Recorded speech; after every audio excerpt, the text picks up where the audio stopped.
বৃহস্পতিবার সোমবার সিয়াম থাকেন। মানুষের রিপোর্ট সাপ্তাহিক আল্লাহর কাছে এই দুদিনে পেশ করা হয়। শাবান মাসে বেশি বেশি সিয়াম থাকেন। বাৎসরিক রিপোর্ট শাবান মাসে পেশ করা হয়। বাৎসরিক পাপ নেকি কোন দিন পেশ করা হয়? কখন? শাবান মাসে। আর সাপ্তাহিক পাপ নেকি কোন কোন দিনে পেশ করা হয়? বৃহস্পতিবার আর সোমবার। আল্লাহ নবী বলছেন, তুরাজুল আমাল ইয়ামাল ইসনাল খামিস ওয়া না উহিব্বু ইরফা আমালি ওয়া না সায়েম। বৃহস্পতিবার সোমবার মানুষের পাপ নাকি আল্লাহর কাছে পেশ করা হয়। আমার মন চায়, দেখো তুমি আমার রিপোর্টটা দেখো, এই যে দেখো আমি বৃহস্পতিবার সোমবার সিয়াম আছি, আমার রিপোর্টটা তুমি সিয়াম অবস্থায় দেখো। আমি তোমাকে আমার রিপোর্ট কি অবস্থায় দেখাতে চাচ্ছি? সিয়াম অবস্থায়। শাবানের সিয়াম থাকবে 1 থেকে 15 পর্যন্ত। তোমাকে আমি রিপোর্ট দেখাবো সিয়াম অবস্থায় বাৎসরিক। এটা আমার মন চাই। অতএব সম্মানিত দিনী ভাই বোন, মুহররমের 2 দিন সিয়াম থাকুন, আরাফার 1 দিন সিয়াম থাকুন, প্রতি মাসে 3 দিন সিয়াম থাকুন, শাওয়ালের 6টা সিয়াম থাকুন, বৃহস্পতিবার সোমবার সিয়াম থাকুন, আর শাবান মাসে একটানা 15 দিন সিয়াম থাকুন, আর জুলহিজ্জার 1 থেকে নিয়ে 9 পর্যন্ত, 1 থেকে নিয়ে 9 পর্যন্ত একটানা সিয়াম থাকুন। আপাতত সংক্ষিপ্তভাবে সিয়ামের কথা শেষ করলাম। শাওয়ালের সিয়াম পালনের অনুরোধ জানিয়ে চলেন ঈদের দিন। ঈদের দিন সকালে কি করতে হবে? আমি আমার দিনী বোনদের কথাটাকে শেষ করে নিই। বেশি কথা নয়, অল্প।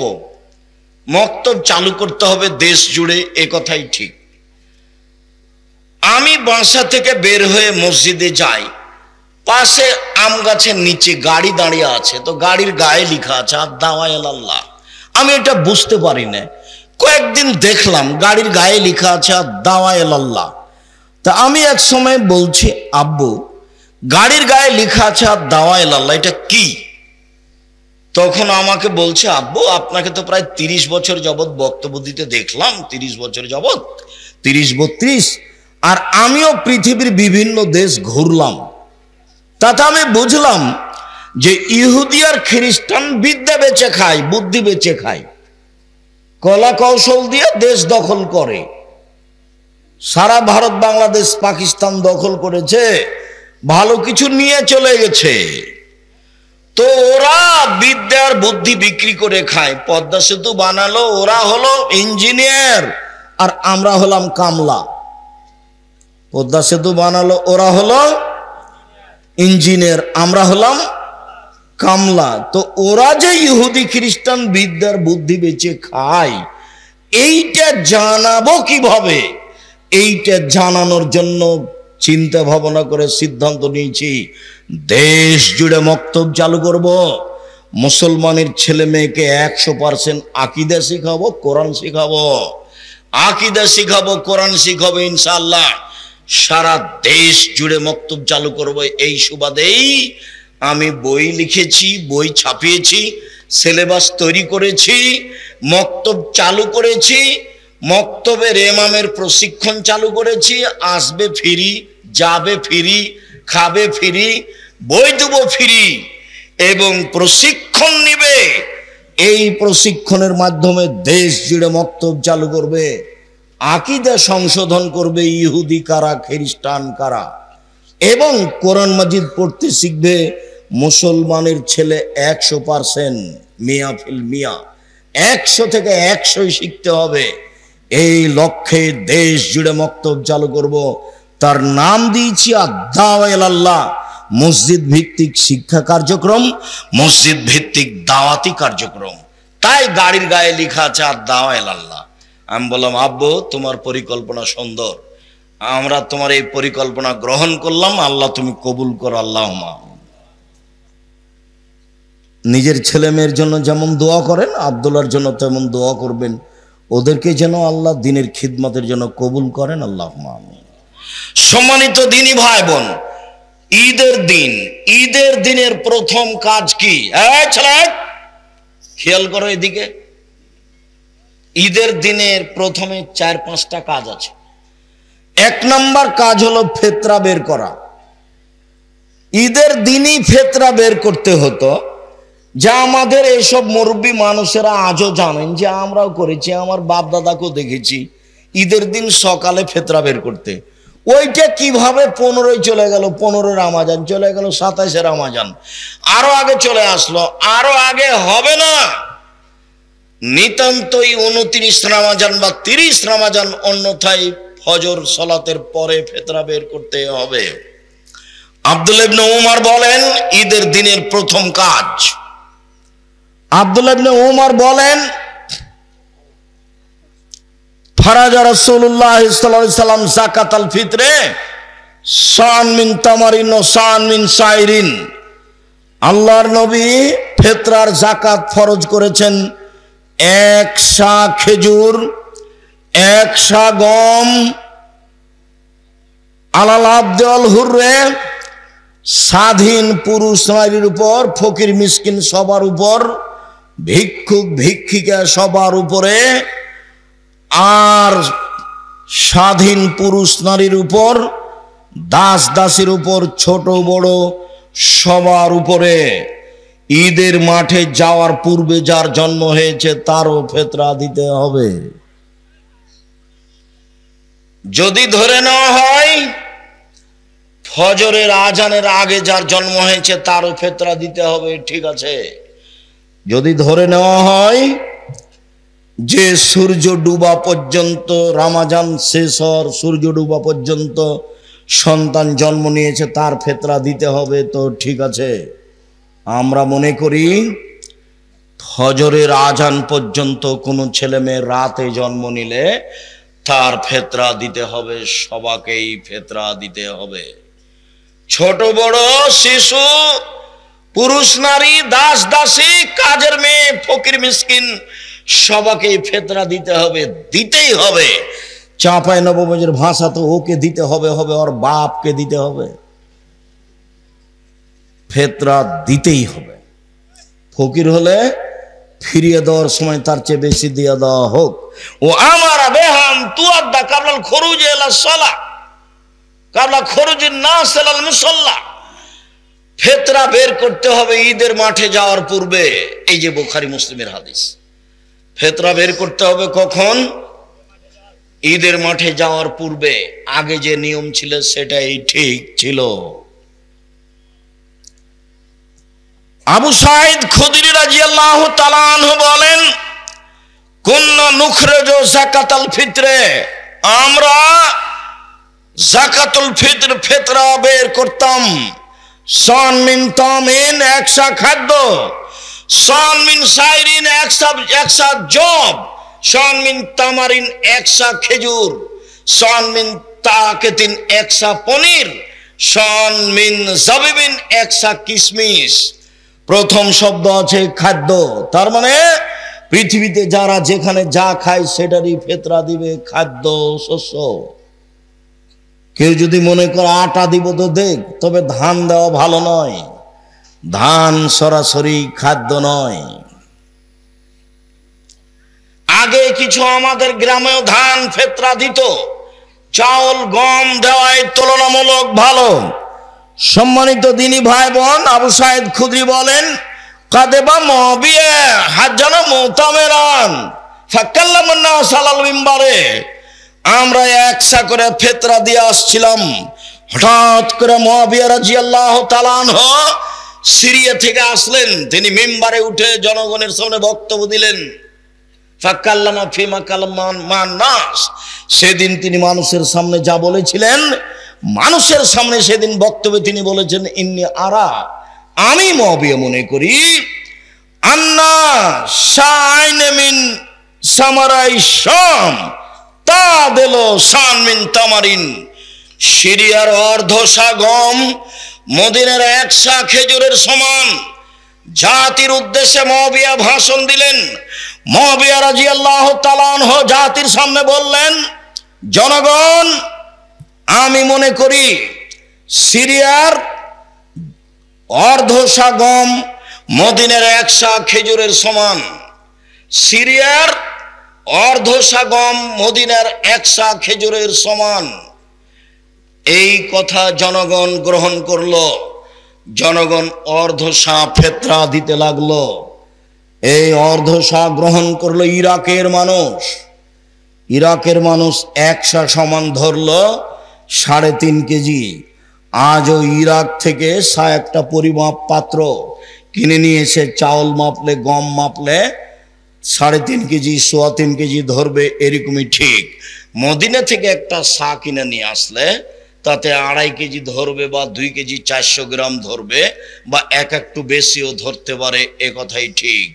মদিনার সা অনুযায়ী 2.5 কেজি বা 2 কেজি 400 গ্রাম বা তার চেয়ে কিছু বেশি হতে পারে। আর সিরিয়ার সা অনুযায়ী 3.5 কেজি হতে পারে। তারা মূল্য হিসাবে অর্ধেক সা নিল, আর বাকি মানুষেরা তা গ্রহণ করলো না। আবু সাইদ খুদরি বললেন, আম্মানা, আমি আবু সাইদ খুদরি বলছি, কুন্না নুখরিজু ফালা নাজালু কুল্লা ফালাম নাজাল নুখরিজু সান মিন তামারিন আলা আহাদে রাসূলিল্লাহ সাল্লাল্লাহু আলাইহি সাল্লাম উখরিজুহু মাইস্ত। রাসূলের যুগে 1 সা শস্য ফেতরা বের করতাম। যতদিন বেঁচে থাকবো 1 সাই ফেতরা বের করব, কম করব না। কারা রাজুলুন মিনাল কম, জনগণের একজন বলল, আবু সাইদ খুদরি, আওয়া কামহানে মুদ্দানে মিন কামহিন, অর্ধশা গম দিলে হবে না? তখন আবু সাইদ খুদরি বললেন, অর্ধশা গম দিলে কেন হবে? তিলকা কিমাত মুআবিয়া, এটা হলো মুআবিয়ার মূল্য হিসাব। এইটা হলো মুআবিয়ার মূল্য হিসাব। লাখ বালোহা ওয়ালা মালোহা, মুআবিয়ার মূল্য হিসাব আমি কখনো গ্রহণ করব না, কখনো তা মানব না। মুআবিয়ার মূল্য হিসাব কখনো গ্রহণ করব না, কখনো তা মানব না। এই কথা আবু সাইদ খুদরি রাদিয়াল্লাহু তাআলা আনহু বললেন। আমি বলছি, সম্মানিত দিনী ভাই বোন, 1 সা ফেতরা বের করতে হবে, এ কথাই ঠিক, মূল্য নয়। সারা দুনিয়ার মানুষ যদি মূল্য বের করে তবু তা ফেতরা হবে না। শস্য দিয়েই ফেতরা বের করতে হবে, এ কথাই ঠিক। যখন করোনা ধরেছিল তখন আমি বলেছিলাম, কাবা ঘর কেন, সারা পৃথিবীর মানুষ যদি 3 ফুট পর পর সলাতে দাঁড়াই তবু তা বৈধ হবে না। আর যদি কোনোদিন কিয়ামত পর্যন্ত কাবা ঘরে পায়ে পা মিলিয়ে না দাঁড়ায় তবুও তা বৈধ নয়। সেদিন বক্তব্যে বলেছিলাম, 3 ফুট পর পর দাঁড়ানো বৈধ করতে হলে মুহাম্মদ সাল্লাল্লাহু আলাইহি সাল্লামকে আবার পৃথিবীতে আসতে হবে। যেহেতু মুহাম্মদ সাল্লাল্লাহু আলাইহি সাল্লাম আর কোনোদিন পৃথিবীতে আসবেন না, কাজে 3 ফুট পর পর দাঁড়ানো বৈধ হবে না। মাস্ক পরে করোনা আমি ঠেকাতে চাইনি। আমি বিশ্বাস করি ভাগ্যকে। আল্লাহর নবী বলছেন, মানুষ সৃষ্টির 50,000 বছর পূর্বে কাতাবা হায়াতাহা ও মাউতাহা ও রিজকাহা ও মাসায়েবাহা, তার পৃথিবী সৃষ্টির 50,000 পূর্বে মানুষের জীবন, মানুষের মরণ, মানুষের রুজি, মানুষের রোগ ব্যাধি, করোনা সেদিন লেখা হয়ে গেছে। সেই দিন যদি করোনা লেখা থাকে, আর যদি পাথরের ভিতরে ঢুকে থাকে তবু তাকে করোনা ধরবেই ধরবে। সেই দিন যদি করোনা না লেখা হয়ে থাকে, আজ যদি করোনা যার হয়েছে তার গায়ের উপরে শরীর লাগিয়ে বসে থাকে তবুও করোনা ধরবে না। আমি আব্দুর রাজ্জাক এটাকে বিশ্বাস করি, এভাবেই আছি, এভাবেই থাকবো। অল্প দিন বাঁচতে এসে তাকদীর পরিবর্তন করতে আমি রাজি নই। সম্মানিত দিনী ভাই বোন, বিষয়টি তখন শক্তভাবে বলেছিলাম। যারা হুঙ্কার দিয়ে বলেছিল তারা চুপসি লেগে গেছে, মুখ খোলে না। করোনা আমাকে হতে পারে না। আমি সেদিন বলেছিলাম, যার করোনা হয়েছে তার প্লেটে একসাথে আমি খেতে রাজি, করোনায় কেউ মারা গেলে আমি তাকে গোসল জানাজা দিব।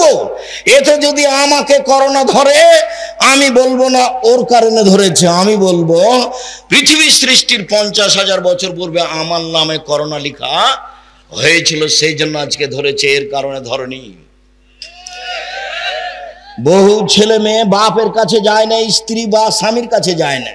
আবার কেউ কেউ স্বামীর গায়ের সাথে আছে করোনার বিছানে, তাকে ধরে না। করোনার লোকটা খাওয়া দাওয়ার পরে যেটুকু বেঁচেছে ওটুকু নিচে ফেলে দিয়েছে, ওটুকু ফকিরে খাচ্ছে, ওকে করোনা ধরে না। আর আমি যখন করোনা রোগীকে দেখতে গেলাম, তখন ওই লোকের ছেলে মেয়েরা বলছে, ওস্তাদ হুজুর আপনি আসেন না, হুজুর আপনি আসেন না, হুজুর আপনি আসেন না, হুজুর আপনি আসেন না, এইভাবে চিল্লাচিল্লি শুরু করে তার ছেলে মেয়ে। বলছে বলো কি তুমি? আমার অন্তরে ধাক্কা খায় না। তোমার বাপের গায়ে হাত দিয়ে আমি ঘন্টা যাবত বসে থাকবো, আমার অন্তরে ধাক্কা খেলে আমার ঈমান দুর্বল, এ কথাই ঠিক। আমার অন্তরে ধাক্কা খাবে না, এ কথাই ঠিক। আমি বলবো না তোমার বাপের কারণে আমার করোনা হয়েছে, আমার করোনা আগেই লেখা ছিল, সেই জন্য হয়েছে। সম্মানিত দিনী ভাই বোন, একসাই চূড়ান্ত।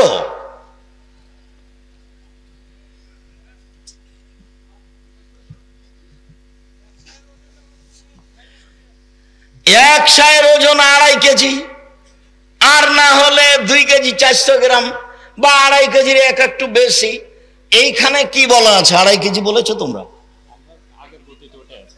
ঠিক আছে, 2.5 কেজি, 2.5 কেজি, এইটাই ঠিক আছে। তো একটু বেশি হিসাবে কেউ যদি 3 কেজি বলে, তো ওটা যেভাবে আছে সেভাবেই করে, এটাই ওজনের মাপে ঠিক আছে। ওটা তো একটা পাত্র নিয়ে এসে মাপলে, ইরাকেরটা মাপলে বেশি হয়ে যাবে, আর মদিনার মাপলে কমে যাবে 19-20। সম্মানিত দিনী ভাই বোন, আবার বলে রাখছি, ঈদের দিনের প্রথম কাজ হলো, ঈদের দিনের দ্বিতীয় কাজ গোসল করতে হবে। আলী রাদিয়াল্লাহু তাআলা আনহুকে জিজ্ঞাসা করা হয়েছিল, তিনি বলেছিলেন সুন্দর, উত্তম গোসল করা জুমার দিন, উত্তম গোসল করা আরাফার দিন, উত্তম গোসল করা ঈদুল ফিতরের দিন, উত্তম গোসল করা ঈদুল আজহার দিন। দ্বিতীয় কাজ শেষ হলো। ঈদের দিনের তৃতীয় কাজ, ঈদের দিনের তৃতীয় কাজ, ঈদুল ফিতর হলে খেয়ে বের হতে হবে। বুরায়দা রাদিয়াল্লাহু তাআলা আনহু বলেন, আল্লাহর নবী ঈদুল ফিতরে আগে খেতেন, তারপরে ঈদের মাঠে যেতেন, আর ঈদুল আজহাতে এসে খেতেন।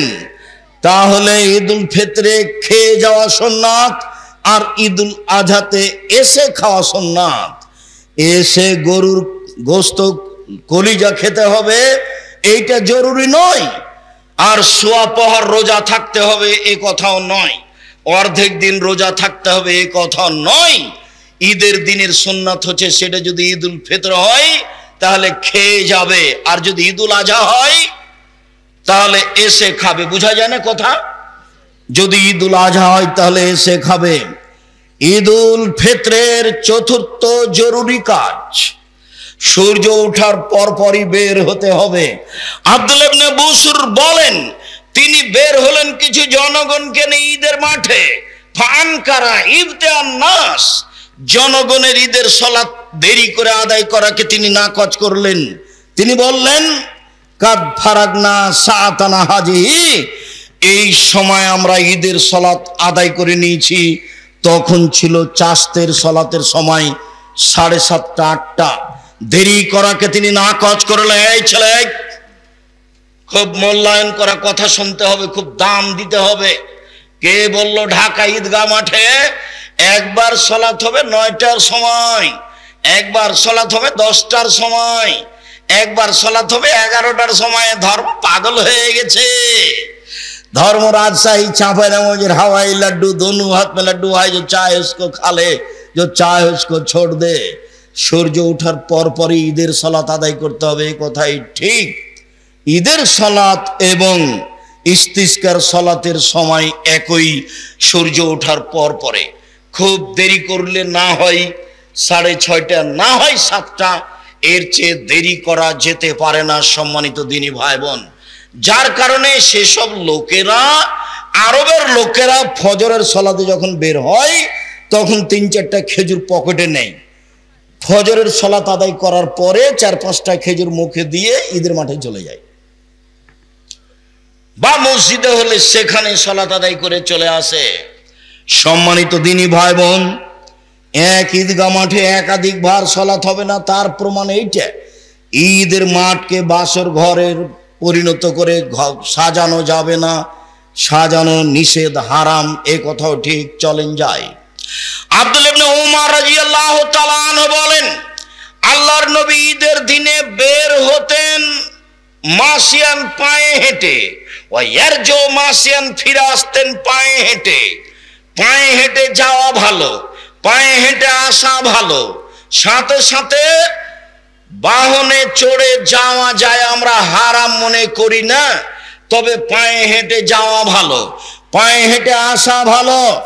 আনাস রাদিয়াল্লাহু তাআলা আনহু বলেন, কানান নবী সাল্লাল্লাহু আলাইহি ওয়াসাল্লাম কানা ঈদান খালাফাত তরিকা, ঈদের দিনে আল্লাহ রাসূল রাস্তা পরিবর্তন করতেন, এক রাস্তায় আসতেন, এক রাস্তায় যেতেন, এটাও সুন্নাত। ঈদের দিনের ধারাবাহিক বাড়ি থেকে সুন্নাত চালু হচ্ছে, এক রাস্তা দিয়ে যাওয়া আর এক রাস্তা দিয়ে আসা, পায়ে হেঁটে যাওয়া, পায়ে হেঁটে আসা।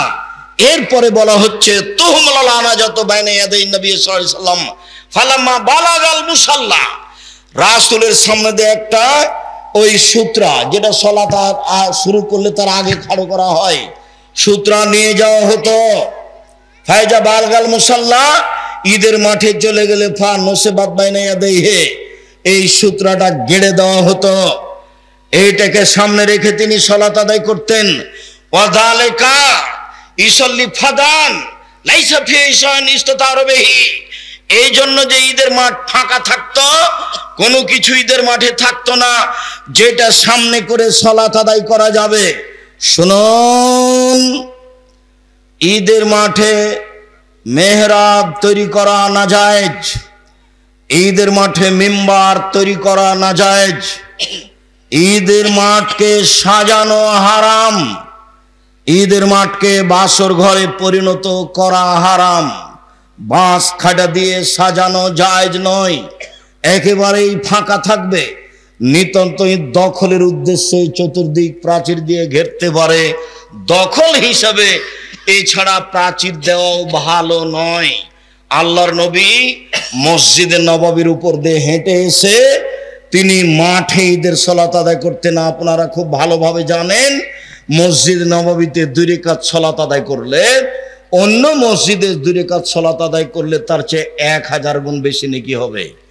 এরপরেও পৃথিবীর সবচেয়ে দামি মানুষ দামি মসজিদের উপরে পা দিয়ে, পায়ে পাড়া দিয়ে হেঁটে চলে গেলেন ফাঁকা জায়গায়, তার মানে ঈদের সালাত ফাঁকা জায়গায় আদায় করতে হবে। এরপরে বাড়ি থেকে বের হওয়ার সময়তে তাকবীর শুরু করতে হবে।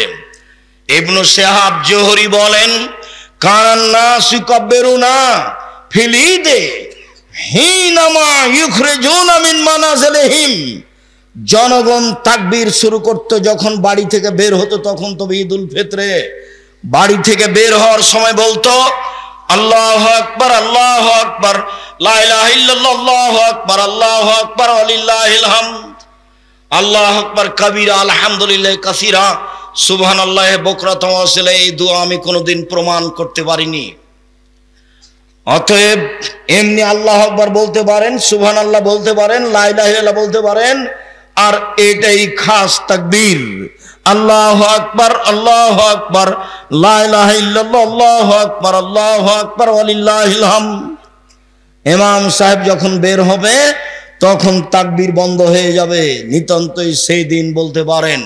তবে ঈদুল ফিতর যদি হয়, আব্দুল্লাহ ইবনে উমর ও আবু হুরায়রা রাদিয়াল্লাহু তাআলা এখরাজনা ইলা সুক, ঈদুল আজহাতে আব্দুল্লাহ ইবনে উমর এবং আবু হুরায়রা রাদিয়াল্লাহু তাআলা বাজারের দিকে বের হতেন আর তাকবীর পাঠ করতেন প্রথম জুলহিজ্জা থেকে নিয়ে 13 তারিখ পর্যন্ত। জুলহিজ্জা মাসে 1 থেকে নিয়ে 13 দিন পর্যন্ত একটানা তাকবীর চলবে। আল্লাহু আকবার, আল্লাহু আকবার, লা ইলাহা ইল্লাল্লাহ, আল্লাহু আকবার, আল্লাহু আকবার, ওয়ালিল্লাহিল হামদ, ওইদিকে পুরুষ নারী হজ করতে গেছে, এহরাম বাঁধার পরে শুরু করেছে লাব্বাইক আল্লাহুম্মা লাব্বাইক লাব্বাইক লা শারীকা লাক লাব্বাইক ইন্নাল হামদা ওয়া নি'মাতা লাকাল মুলক লা শারীকা লাক। তোমার দরবারে উপস্থিত, আমি তোমার দরবারে উপস্থিত, প্রশংসা তোমার, অনুগ্রহ তোমার, রাজত্ব তোমার, প্রশংসা তোমার, অনুগ্রহ তোমার, রাজত্ব তোমার, কোনো শরীক নাই তোমার। এইভাবে একবারে যে যেমন পারে চিৎকার করে বলবে, তাকবীরও জোরে বলবে, আল্লাহু আকবার আল্লাহু আকবার, লা ইলাহা ইল্লাল্লাহ আল্লাহু আকবার আল্লাহু আকবার ওয়া লিল্লাহিল হামদ। পুরুষেরা ঈদের মাঠে যাবে, মহিলারাও যাবে। ভালো মহিলা তো যাবে যাবে, যারা হায়েজ হয়েছে তাকে ঈদের মাঠে যেতে হবে, যেতেই হবে। উম্মে আতিয়া রাদিয়াল্লাহু তাআলা আনহা বলেন, উমিরনা নুখরিজাল হুইয়াদা জাওয়াতিল খুদুরে, আমাদের ঋতুবতীকে ঈদের মাঠে যেতে বলা হলো। আমাদের যারা যুবতী মেয়ে তাদেরকে ঈদের মাঠে যেতে বলা হলো। বলা হলো ইয়াসাদনা জামাতাল মুসলিমিন দাওয়াতাহুম, তারা গিয়ে মুসলমানদের সাথে তাকবীরে শরীক হবে। ঋতুবতী মহিলারাও বলবে আল্লাহু আকবার আল্লাহু আকবার, লা ইলাহা ইল্লাল্লাহ আল্লাহু আকবার আল্লাহু আকবার ওয়া লিল্লাহিল হামদ। ঋতুবতী মহিলারাও ইহরাম বাঁধার পরে বলবে লাব্বাইক আল্লাহুম্মা লাব্বাইক লাব্বাইক লা শারীকা লাক লাব্বাইক ইন্নাল হামদা ওয়া নি'মাতা লাকাল মুলক লা শারীকা লাক। যাদের হায়েজ হয়েছে তারা এই তাকবীর পাঠ করবে, তবে কাবা ঘর তওয়াফ করবে না এবং সালাত আদায় করবে না। হাজিরা যা করছে তাই করবে। আল্লাহর নবী আয়েশাকে বললেন, তুমি কাঁদছো কেন? আয়েশা বললেন, আর আপনারা হজ উমরা করে যাবেন, আমার তো উমরা হলো না, আমি শুধু হজ নিয়ে যাব, এই জন্য আমি কাঁদছি, আমার ঋতু হয়েছে। তখন আল্লাহ রাসূল বলছেন, চিন্তা করো কেন, হায়েজ তো আদমের মেয়েদের উপরে ফরজ করা হয়েছে, সবারই হবে, তোমারও হয়েছে, তুমি অত চিন্তা করো কেন? ইসলাম ইয়াসনাউল হজ, হাজিরা যা করে সেটাই করো। হাজিরা কোরআন তেলাওয়াত করে, তুমি কোরআন তেলাওয়াত করো। হাজিরা লাব্বাইক বলে, তুমি লাব্বাইক বলো। হাজিরা সুবহানাল্লাহ আলহামদুলিল্লাহ বলে, তোমরা সব কিছুই বলো। সালাত আদায় করো না, তওয়াফ করো না। এই বিবরণ পেশ করে, বুখারী মুসলিমের বিবরণ পেশ করে বলা হয়েছে ঋতুবতী মহিলারাও কোরআন মাজিদ ধরে পড়বে। এ কথাই ঠিক, শতদিনের তদন্তে এ কথাই আসে। ওরা সালাত আদায় করতে পাবে না, ওরা তওয়াফ করতে পাবে না। ঋতুবতী মহিলা ঈদের মাঠে যাবে, যেতেই হবে। যখন জোরালো আদেশ দেওয়া হলো, তখন একজন মহিলা বলল, এহদানা লাইসা লাহা জিলবাব, আমাদের কারো তো চাদর নাই, কেমনে যাবে? চাদর গায়ে দিয়ে যেতে হয়। উপস্থিত বৈঠকের মুসলিম বোন এমনি আছেন নাকি বসে, এই মেয়ে তোমার মাথায় কাপড় নাই কেন? শরম পাও না? তোমার বাপ নাই নাকি? তোমার লজ্জা হয় না কেন? তোমার শরম হয় না কেন? তোমার মা পাশে বসে আছে না? পাশে বসে আছে তোমার মা, তোমাকে দেখতে পায় না? তোমার মাথায় কাপড় নাই কেন? এ দেখো, এই দেখো, ঋতুবতী মহিলারাও যাবে মাথায় চাদর দিয়ে, গায়ে কাপড় দিয়ে। এ দেখো। তখন একজন মহিলা বলছে চাদর নাই যে। তখন আল্লাহ রাসূল বলছেন লিতুলবিসা সাহিবাতু মিন জিলবাবিহা, আর একজন বান্ধবীর চাদর নিয়ে যাবে। খালি মাথায় ল্যাংটা হয়ে হে করে চলে যাবে না, ঢং ঢং করে। এসেছে কোনো এইভাবে।